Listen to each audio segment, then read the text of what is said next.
സർവശക്തനായ ദൈവത്തിൻ്റെ അതിപരിശുദ്ധ നാമം അതിയായി മഹത്വപ്പെടുമാറാകട്ടെ. നിങ്ങൾ ശ്രവിക്കുന്നത് ജീസസ് വോയിസ് മെസ്സേജ്. എല്ലാ ദൈവമക്കൾക്കും കർത്താവായ യേശുക്രിസ്തുവിൻ നാമത്തിൽ സ്വാഗതവും സ്നേഹവന്ദനവും അറിയിച്ചുകൊണ്ട് ഒരു വചനം പ്രാർത്ഥനയോടെ വായിച്ച് നമുക്ക് ധ്യാനിക്കാം. സദൃശവാക്യങ്ങൾ 17-ാം അധ്യായം 22-ാം വാക്യം. സന്തുഷ്ട ഹൃദയം നല്ലൊരു ഔഷധമാകുന്നു, തകർന്ന മനസ്സോ അസ്ഥികളെ ഉണക്കുന്നു. കർത്താവിൽ പ്രിയരെ, നാം വായിച്ചു കേട്ട സദൃശവാക്യങ്ങൾ 17-ാം അധ്യായം 22-ാം വാക്യത്തിൽ രണ്ട് അവസ്ഥകളെ നാം കാണുന്നു. ഒന്ന് ഹൃദയത്തിൻ്റെ അവസ്ഥ, രണ്ട് മനസ്സിൻ്റെ അവസ്ഥ. നമ്മുടെ ഹൃദയവും മനസ്സും പരസ്പരം ബന്ധപ്പെട്ടിരിക്കുന്നു. നമ്മുടെ ഹൃദയവും മനസ്സും എല്ലായ്പ്പോഴും സന്തുഷ്ട അവസ്ഥയിൽ അഥവാ തൃപ്തിയുള്ള അവസ്ഥയിൽ ആയിരുന്നാൽ അത് നമ്മുടെ ജീവിതത്തിൽ എല്ലായ്പ്പോഴും ഒരു സമാധാനത്തിൻ്റെ, സൗഖ്യത്തിൻ്റെ, സന്തോഷത്തിൻ്റെ അവസ്ഥ സംജാതമാക്കും. സന്തുഷ്ട ഹൃദയം ഉണ്ടായിരിക്കുക എന്നുള്ളത് ഇത് വല്ലപ്പോഴുമല്ല, എല്ലായ്പ്പോഴും സന്തുഷ്ട ഹൃദയം നമുക്കുണ്ടായിരിക്കുക എന്നുള്ളത് ശ്രമകരമാണ്. നമ്മുടെ ജീവിതത്തിൻ്റെ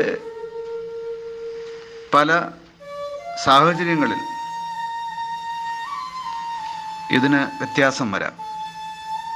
എന്നാൽ ഏത് സാഹചര്യത്തിലും ഞാൻ സന്തുഷ്ട ഹൃദയനായിരിക്കും എന്നുള്ള ഒരു തീരുമാനം നമുക്കുണ്ടെങ്കിൽ സാഹചര്യങ്ങൾക്ക് അതീതമായി നമ്മുടെ ഹൃദയത്തെ സന്തുഷ്ട അവസ്ഥയിൽ സ്ഥിരപ്പെടുത്തുവാൻ നമുക്ക് സാധിക്കും. ഇത് പരീക്ഷിച്ച ഒരു വ്യക്തിയാണ് പൗലോസ് അപ്പോസ്തലൻ. ഒരു പുഞ്ചിരി പോലും സന്തുഷ്ട ഹൃദയത്തിൻ്റെ പ്രതിഫലനമാണ്. ദൈവമക്കളുടെ പുഞ്ചിരി ഉണ്ടാകുന്നത് പ്രത്യേകിച്ച് പരിശുദ്ധാത്മ നിറവിൽ നിന്നാണ്. ഇത് ദൈവത്തിൽ നിന്നുള്ള ഒരു ദാനമാണ്. അധ്വാനിക്കുന്നവരെ, ഭാരം ചുമക്കുന്ന ആളുകളെ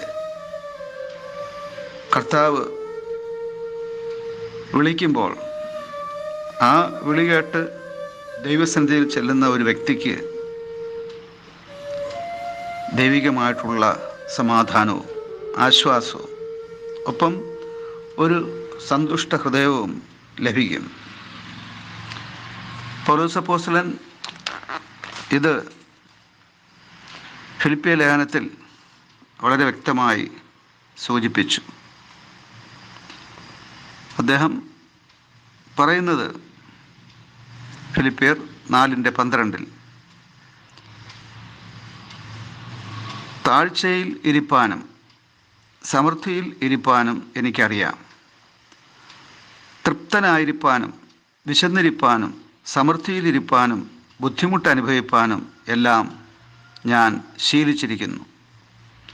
ഇവിടെ നമുക്ക് ഒരു സന്തുഷ്ട ഹൃദയം ഉണ്ടായിരിക്കുവാൻ ആവശ്യം വേണ്ട ചില കാര്യങ്ങളെ പൗലോസ് അപ്പോസ്തലൻ ഫിലിപ്പിയർ 4:12 പ്രതിപാദിക്കുകയാണ്. താഴ്ചയിലും ഉയർച്ചയിലും സമൃദ്ധിയിലും ദാരിദ്ര്യത്തിലും അതുപോലെ ജീവിതത്തിൻ്റെ സമസ്ത മേഖലകളിലും തൃപ്തനായിരിക്കാൻ നമുക്ക് കഴിഞ്ഞാൽ സന്തുഷ്ട ഹൃദയം നിലനിർത്തുവാനായിട്ട് സാധിക്കും. ഇത് നമ്മുടെ സ്വയശക്തി കൊണ്ട് സാധിക്കണമെന്നില്ല. അതിന് ദൈവിക സഹായവും അത്യാവശ്യമാണ്. ഓരോ ദിവസവും നമ്മുടെ പ്രാർത്ഥനയിൽ ഒരു വാചകമുണ്ടായിരിക്കട്ടെ: ദൈവമേ, ഇന്ന് എൻ്റെ ജീവിതത്തിൻ്റെ എല്ലാ മേഖലകളിലും എല്ലാ സാഹചര്യങ്ങളിലും സന്തുഷ്ട ഹൃദയത്തോടെ ജീവിക്കുവാൻ എന്നെ സഹായിക്കണമേ. ഈ പ്രാർത്ഥന സന്തുഷ്ട ഹൃദയം ലഭിക്കുന്നതിന് കാരണമായിത്തീരും. നാം വായിച്ച വചനത്തിൽ സന്തുഷ്ട ഹൃദയം നല്ലൊരു ഔഷധം എന്നാണ് പറയുന്നത്. ഈ ഔഷധം നമുക്ക് എല്ലാവർക്കും അത്യാവശ്യമാണ്. ആമേൻ, ആമേൻ.